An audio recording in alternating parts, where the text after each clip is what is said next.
semuanya, salam sehat dan salam hijau. Selamat datang kembali di podcast Bikal Corner.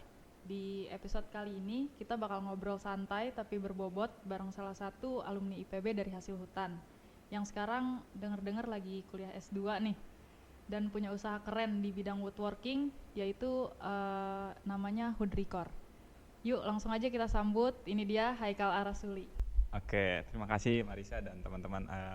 Jadi kenalan, oke, nama saya Muhammad Haikal Arasuli, tadi udah disebutkan juga. Dan sekarang sibuknya lagi S2 di hasil hutan sambil usaha di bidang kehutanan. Itu kesibukannya. Woodworking ya? Woodworking. Iya. Betul. Terus boleh nanya-nanya nih, awalnya nih gimana mulai usaha woodworking ini? Dimulainya nih dari kapan, sama perjalanan usahanya nih gimana? Oke, mungkin kita hitung tahun dulu ya. Kita ke belakang dulu, tahun 2020. Itu waktu Covid lah. Nah, di situ saya bersama kakak saya buka usaha atau bikin sebuah usaha, yaitu hidroponik pertanian. Awalnya tuh Awalnya dari pertanian dulu, karena di depan rumah ada halaman yang cukup lumayan buat dipakai hidroponik, jadi kita coba bikin hidroponik. Setelah itu ada ketemu salah satu temen yang bergerak di hidroponik juga, dan dia mengenalkan mengenai kaktus sukulen. Kan lagi rame-ramenya kan waktu Covid tuh. Nah, kemudian ngasih value lebih lah di kaktusnya dengan cara memberikan pot dari kayu. Nah, ini asal muasal perkayuannya. Jadi ya udah, hidroponik pun kan kita karena belum tahu ilmunya dengan jelas, jadi itu cukup berhenti lah. Jadi fokus ke sukulen, ke kaktus. Di situ bikin pot dan dikasih modal sama orang tua juga. Akhirnya kita beli mesin-mesin lah yang mendukung untuk kegiatan bikin pot itu. Ya beli mesin dan membuat pot perkayuan. Alhasil kaktusnya tidak berjalan lah. Ya, terus saya mikir bahwa ini mesin udah ada, kalau ini nggak jalan sayang. Ya udah, kita bergerak ke kerajinan kayu gitu. Itu awal mula Hoodricor berdiri pada tahun 2020. Berarti gimana jadi awalnya tuh? Berarti Hoodricor ini dari pot dulu ya? Dari pot kayu. Terus setelah itu nih, seberjalannya yang tadi nih kan sayang nih kalau misalkan alatnya nggak dipakai. Nah, awal mula yang Hoodricornya nih sebenarnya produknya nih berawal dari pot jadi beragam macam gitu gimana? Nah, awalnya kan emang dari pot. Terus lihat-lihat di Google kan sekarang enak ya, gampang nyari inspirasi dan lain. Terus bikin produk, dan emang orang tua cukup kreatif juga. Coba bikin ini, kasih challenge ya. Bikin telenan, bikin nampan, kayak gitu. Terus kemudian ada nih hasil hutan di WWC kan. Nah, itu salah satu yang bikin challenge juga. Oh, ternyata bisa dibikin buat rak dinding juga. Berarti awal mulanya juga dari WWC juga itu ya, yang woodworking class juga. Maksudnya produk-produk barunya nih dari woodworking nih ini juga ya? Betul, itu nambah inspirasi lah. Iya. Terus pas momen jadi Hoodricor ini ada nggak sih ngerasa kayak, oh ini bisa nih, maksudnya kayak jadi produk-produk baru lagi nih, bisa nggak sih gitu? Sebenarnya kan 2020 saya masih di Garut kan. Ini Hoodricor awalnya emang dari Garut. Terus pindah ke Bogor karena harus kuliah, wajib punya kuliah. Nah, di situ kayak sedikit nggak kepegang Hoodricor di Garut itu. Tapi saya di Bogor sampai saya cari inspirasi, cari apa yang bisa saya bawa kembali ke Garut buat diproduksi. Nah, salah satunya ketika perkuliahan banyak hal yang kayaknya ini bisa diproduksi gitu. Dan kebetulan ketemu sama teman-teman pengrajin dan kenalan-kenalan untuk makin bisa ngolah si Hoodricor ini. Oke. Berarti berdua ya sama kakak ya? Berarti. Betul, untuk kemarin-kemarin berdua, dan saat ini bertiga sama tim dari teman-teman. Tapi kakak jadi pendorong di belakang. Oke. Terus gimana nih ngejalanin usaha Hoodricor sambil S2 nih gimana? eh, menarik, cukup apa ya, cukup seru lah untuk membagi waktu antara hood decor dan S2, apalagi kalau bersinggungan dengan target S2 dan target pesanan harus selesai ya. Benar-benar Cukup lumayan menarik ya. menarik. Terus proses awal membangun hood decor kayak gimana, dari peralatannya, bahan sampai branding itu semua dikerjainnya berdua sama kakak. Terus gimana nih mulai dari peralatan atau bahan-bahan awalnya nih kayak gimana? Untuk peralatan kan tadi awalnya udah ada dari sumbangan atau pemberian dari orang tua. Nah kemudian masalah bahan baku, kebetulan di Garut itu lingkungannya dekat dengan hutan dan ada juga penggergajian atau sawmill lah, ya yang usaha di bidang papan. Jadi kita ngambil bahan baku di sana. Kalau masalah branding itu saya dan 2 tim saya gitu yang bergerak di bidang branding. Untuk saat ini itu brandingnya bertiga. Ini Garutnya di mana nih? Hood decor tempatnya sebenarnya di mana? Kalau produksi di Kadungora Garutnya. Tapi sekarang untuk kegiatan paling banyak sih di Bogor. Di Bogor. Oke. Terus nih, dari semua produk hood decor apa yang paling dibanggain sih sejauh ini? Yang paling dibanggain yaitu gantungan kunci. Itu. Rame ya pesanannya? Ya selain rame, lebih apa ya? Lebih bangga aja gitu. Karena kandungan kunci kecil itu kan, kandungan kunci kecil bisa dibawa kemana-mana dan semua orang bisa bangga akan gantungan kunci itu. Oke, terus nih sebagai orang kehutanan pasti nggak sembarangan dong milih kayunya. Gimana caranya bisa peduli sama lingkungan dengan kan ini woodworking ya gitu, gimana cara peduli lingkungannya? Apakah pakai bahan bakunya yang kayak gimana atau gimana untuk ngelihat dari segi kehutanannya? Oke, untuk bahan baku kebetulan produksi yang paling banyak itu gantungan kunci, dan itu pun tidak membutuhkan kayu yang gede atau log-log yang berdiameter besar gitu. Jadi aspek ramah lingkungannya di sini kita menggunakan kayu-kayu yang kecil atau yang bekas-bekas pemotongan kan, itu kan bisa dijadikan limbah lah, bisa disebut limbah oleh produksi yang kayu-kayu besar lah. Jadi kan ada sebagian kayu-kayu kecil yang bisa digunakan. Selain itu juga kita menggunakan kayu dari hasil hutan. Salah satunya produk hasil hutan, salah satunya kayu lapis. Jadi nggak semuanya kita menggunakan kayu solid gitu. Jadi kan itu lebih ramah lingkungan lah. Gitu. Lebih kita bisa menjaga dan bisa mengatur penggunaan kayu. Gitu. Benar sih, banyak inovasi juga ya dari hasil hutan. Maksudnya Betul. banyak kayu lapis, banyak plywood gitu-gitu juga ya. Terus dari sekian banyak hasil hutan nih, kenapa milih kayu nih sebagai media berkarya? Sedangkan tadi kan awalnya nih sukulen nih, gitu gimana? Ya untuk sekarang kayu. Tapi kan nggak tahu kedepannya apakah atsiri atau kertas. Ya pengennya kan tadi hood decor ini jadi industri kehutanan. Untuk saat ini kita pegang kayu dulu. Jadi kedepannya harapannya bisa ke sektor hasil hutan lainnya, entah HBK, entah produk-produk kayu yang lainnya gitu. Iya, terus juga berarti tadi juga kayu-kayunya yang bisa dibilang limbah juga ya yang dibuat jadi produk baru di hood decor. Terus nih ada filosofi khusus nggak dalam produk atau brand hood decor ini? Jadi hood decor ini filosofi khususnya pengen apa ya? Si hood decor ini jadi salah satu penghubung antara pengrajin dan kebutuhan masyarakat, yang mana pengrajinnya itu asal Indonesia, jadi kan hood decor Nusantara gitu. Dan brandnya karena kita itu yang terbaik dan pengen jadi yang terbaik, makanya kita ngambil brand hood decor the finest woodworking gitu. Pasti bakalan banyak inovasi-inovasi juga ya hood decor.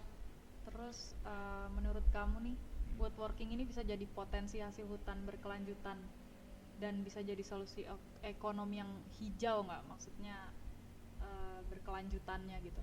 Sangat berpotensi ya. Selain buat saya, buat lingkungan di kehutanan pasti sangat berpotensi, apalagi kan masyarakat yang ada di lingkungan kehutanan pasti akan mendapatkan beberapa potongan atau hasil-hasil panen, entah rantingnya, entah bahbirnya, atau yang kulit-kulit yang di pinggirnya itu kan itu salah satu potensi untuk dijadikan kerajinan kayu. Apalagi Gantungan kunci kecil itu bisa diambil dari beberapa aspek, itu nggak perlu harus dari kayu tengahnya atau bagian pulur atau bagian kayu yang kuatnya gitu. Jadi potensi banget gitu.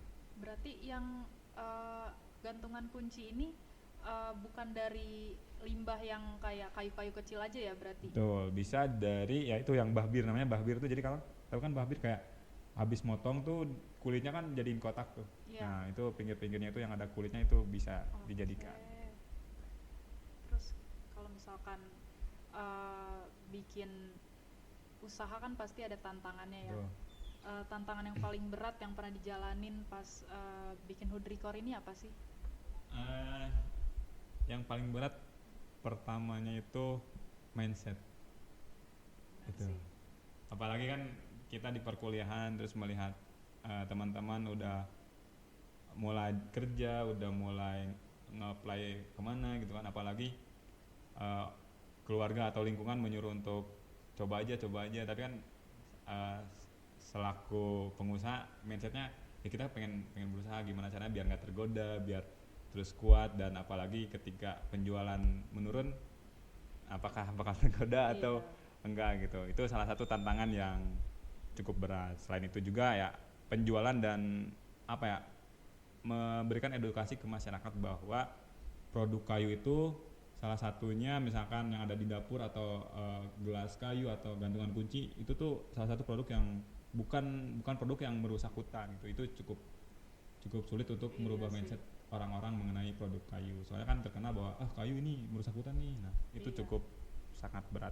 Pasti juga banyak orang yang bilang kayak ih, ini pasti motong pohon nih, motong pohon terus gitu kan. Padahal dari limbah-limbah yang ada ya, betul, yang dimanfaatkan.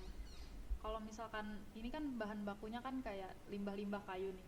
Jenis apa sih yang paling suka, yang paling gampang diolah atau kayak suka banget nih untuk ngolah kayu ini nih, jenis apa? Kalau yang dari segi diolah jabon, karena ringan dan pemotongannya itu nggak perlu ekstra. Kadang-kadang kan jabon kualitasnya nggak terlalu keras gitu kan, jadi itu cukup enak buat diolah dan hasilnya pun bagus untuk gantungan kunci karena kecil, tapi untuk produk-produk yang gede itu kurang bagus karena banyak mata kayu dan lainnya. Tapi kalau dari segi penampilan, dari segi kepuasan, dari segi kualitas jelas jati yang paling oke lah gitu. Oke, terus pengen tahu juga nih produk-produk Hood Record ini sekarang apa aja? Sekarang ada tumbler, terus piring, plakat, kemudian cluster buat tatakan gelas, tempat sabun, dan cutting board talenan untuk saat ini. Oke, peralatan rumah tangga juga betul, ya. Betul. Terus tadi juga gantungan kunci gantungan juga kunci. Ya. Terus ada nggak desain produk impian yang belum sempat kamu buat tapi udah ada di kepala nih sejak lama nih? Udah ada kepikiran nih sejak lama tapi belum eksekusinya atau gimana, ada nggak? Ada. Apa tuh? Tapi ini produk baru sih. Jadi kayak pengen semua orang tuh bangga akan kayu di kehidupan sehari-harinya. Yang mana kehidupan sehari-hari manusia pasti tidak jauh dari handphone. Nah, pengen ada produk yang bisa dibawa terus seperti handphone gitu. Atau enggak produk kayu yang nempel di handphone. Nah, itu salah satu inovasi dan desain yang pengen ke depannya gitu. Ini ya, apa kayak case HP juga ya, gitu ya. Salah satu kayak gitu. Itu juga kan kayak serat-serat kayunya kan bagus ya, jadi estetikanya. Betul. Tapi kan kalau kayu bentuk kayak case-nya biar masuk, nah itu masih dikit. Iya. Keren juga nih, bisa dibawa kemana-mana gitu. Betul. Benar. Terus dari semua teori atau materi kuliah di hasil hutan nih, mana yang ternyata paling kepake di dunia nyata, khususnya di Hood Record? Materi di biokomposit. Biokomposit, apa tuh kalau boleh tahu? Karena produk-produk yang sekarang kita pakai kan sebagian besar ada dari kayu lapis. Jadi mengetahui produk kualitas kayu lapis yang baik kayak gimana, terus kayak biar kayu lapis nempelnya seperti apa, terus kayak nempelin kayu ke serat ke bahan yang bukan kayu pakai perkat apa, itu kan ada tuh di biokomposit. Oke. Kalau yang pengen tahu nih bisa masuk hasil Nah, hutan hasil juga hutan nih, bisa. biokomposit. Tapi produk-produk lain mendukung juga gitu, apalagi anatomi kan. Oh iya. Biar mengetahui ini bener gak sih, kayak kan di pasaran ini kayu jati gitu. Tapi pas diterima, lah kok coklat doang, tapi nggak sesuai sama yang jati yang beneran jati gitu. Iya. Oke. Gimana nih caranya bagi waktu antara S2 sama ngejalanin hood record ini gimana? Jadi cara ngebagi usahanya, yang pertama si hood record ini gimana biar bisa saya jangkau. Salah satunya ya saya coba, kan kebetulan domisili di Bogor. Oke. Dan produksi kan di Garut. Iya. Agak susah tuh mobilisasi apa jauh kan, ongkos juga. Jadi coba buat nyari mitra atau nyari kerja sama pengrajin ya, yang ada di Bogor yang bisa terjangkau. Itu salah satu manajemen produksinya. Kemudian dari segi S2 ya kita tetap ngejar S2 supaya cepat selesai biar bisa fokus ke hood record. Jadi hood record di sela-sela S2 itu. Tuh kan S2 paling Senin sampai Jumat. Ya Sabtu Minggu bisa jadi hood record atau enggak malamnya hood record, atau di sela-sela yang kayaknya ini bisa nih sambil ngerjain hood record gitu. Oke. Diisinya sama hood record Hood juga record ya. gitu. Terus hood record nih kan kerajinan kayu ya. Betul. Hood record nih pernah nggak sih kerja sama IPB? Sering. Sering. Oke. Gimana tuh?